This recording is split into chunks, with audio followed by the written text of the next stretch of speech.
Hello mga ka-human, mga ka-person. Ayan na naman si Human, panay video na naman sa akin. Alam niyo ba mga ka-human, mga ka-person, kanina pa ako antay kung kailan kami kakain kasi late na kami ng 1 minute sa pagkain namin ng lunch. Kanina pa tumutunog yung sikmura ko. Tapos sila mami tsaka si ka-human parang wala na silang paki sa akin, nagugutom na ako. Naisipan ko na nga sana kanina na mag-order na lang sa Talabat. Kaso nakalimutan ko din na andito na pala kami sa bukid, wala na palang Talabat dito. Parang awan nyo na, Human tsaka mami, gutom na ako. Kanina pa ako dito sa lamesa. Itong si mami kung kailan ako bumaba tsaka na binuksan yung ulam namin. Tuloy dahil sa gutom ko, si Shuta yung nakita ko. Itong si Shuta nakaka-aburido rin ng ulo.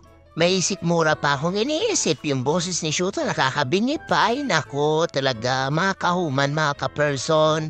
Please help me. Yung tummy ko sobrang laylay na mga ka-human kasi parati lang akong nalilate ng kain ng 1 minute. Minsan yung breakfast ko late ng 30 seconds, yung lunch ko late ng 1 minute, yung dinner ko late din ng 1 minute. Tingnan nyo mga ka-human, yung bill ko hindi na tulad ng dati. Tingnan nyo, wala nang yumuyog-yug sa bili ko. Ito naman si Shutan, bumibibo din alam mo namang gutom ako. Inaano mo pa si mami tsaka si Human? Mami, bilisan mo na dyan kasi gutom na ako. Sumasakit na talaga yung ulo ko, mami. Sige na, ayan o, ready na ako dito sa upuan ko. Gusto ko nang kumain. Ang tagal-tagal naman ang plato ko. Naihimatay na po ako, mami, sa amoy ng fish na yan. Ang sarap naman yung kainin, mami. Shuta, dyan ka na muna. Huwag ka munang papapil dito. Kasi ako'y sobrang gutom na. Baka kainin kita, Shuta. Wow, mami, ang sarap naman ng fish na yan. Simula nang dumating ako dito sa bukid, parang yan na yung naging favorite ko. Hindi na yung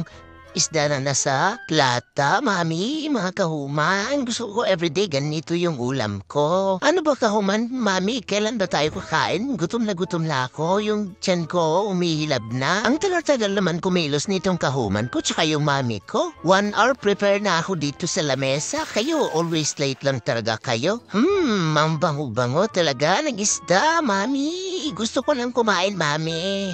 Pero bago niyo ako pakainin niyo muna yung kapatid yung si BBFJ kasi hindi yun siya kumakain ng fish. Yung kinakain ni BBFJ, yung Whiskas lang, yung cat food na dry food. Ewan ko ba dito kay FJ kong kapatid. Ang dami-dami niya talagang arte. Kaya hindi siya nagiging healthy tulad ko kasi hindi siya kumakain ng gulay. Hindi siya kumakain ng nililutong fish nila mami tsaka ni Human. Kaya ayan tuloy si Baby FJ namin patpatin, masakitin din. Baby FJ, sana magpagaling ka na, kumain ka na ng mga nutritious food tulad ko, tignan mo. Si mami tsaka si Uma naiinis minsan sa akin kasi sobrang ano ko sa pagkain. Ang takaw-takaw ko daw. Kahit ano-ano na lang yung kinakain ko tapos sinaagawan ko pa si mami tsaka si Human sa lamesa nila ng pagkain. Kaya ikaw, Baby FJ, sana maging katulad ka din sa akin na malakas kumain. Hindi lang dry foods yung kinakain ko. Ikaw always dry foods lang tsaka kung kukain ka ng wet food. Gusto mo pa yung tuna na nasakan.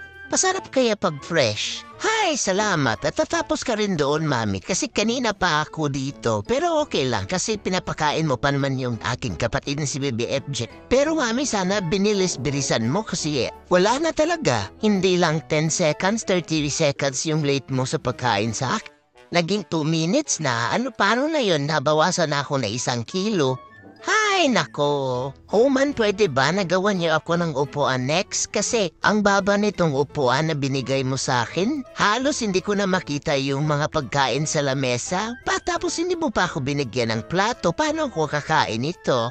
Tsaka saan na yung aking spoon and fork, kahuman? Gusto ko din gumamit ng spoon and fork. Ano ba yan? Late pa ng pakain, wala pa akong plato and spoon and fork. Dito lang kaya ako sa taas. Kasi pinapaupo mo ako tapos wala naman akong plato, tsaka kutsara, tsaka tinidor. Paano ako kakain ito? Human, gusto ko yung buong fish. Bakit mo ako binigyan ng mga ano ba yan binigay mo? Ang konti-konti naman. Kanina pa ako gutom tapos binigyan mo lang ako ng konti-konti. Hindi ako mabubusog yan, kahuman. Mami, tignan mo si kahuman yung binigay niya sa akin. Konti lang. Ay, ano ba yan, kahuman? Dahan-dahan lang maulog ako nito. Gutom pa ako tapos iulog mo ako dito sa lamesa. Baka mabalian ako ng paa. Mga kahuman, mga ka-person yung aking kahuman, Ayaw akong pakainin ng whole fish. Kanina pa ako dito. Tapos binibigyan niya lang ako ng paunti-unti, oh. Tignan mo yan, oh.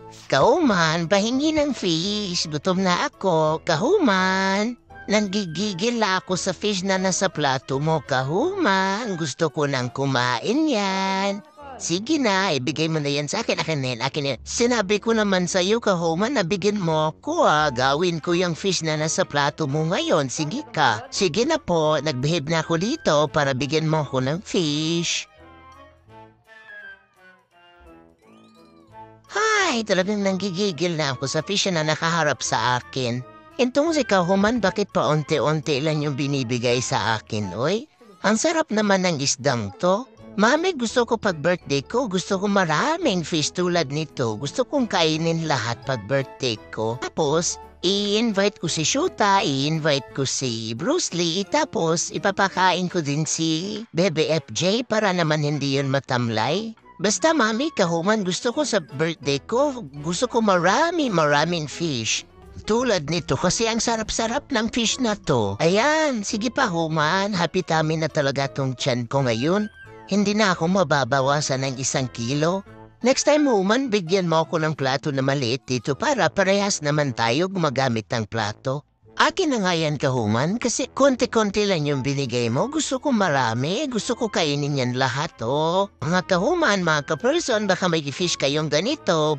Willing po akong tumanggap kasi yung Human ko ang konti lang yung binibigay sa akin. Gusto kong kumain ng 10 kilong fish na ganito, mga Kahuman, mga ka-person. Basta sa birthday ko gusto ko maraming fish, mga Kahuman, mga ka-person. Tsaka Mami, bilhan mo ako ng maraming fish, Mami. Yan lang po yung wish ko sa birthday ko. Thank you for watching, mga Kahuman, mga ka-person.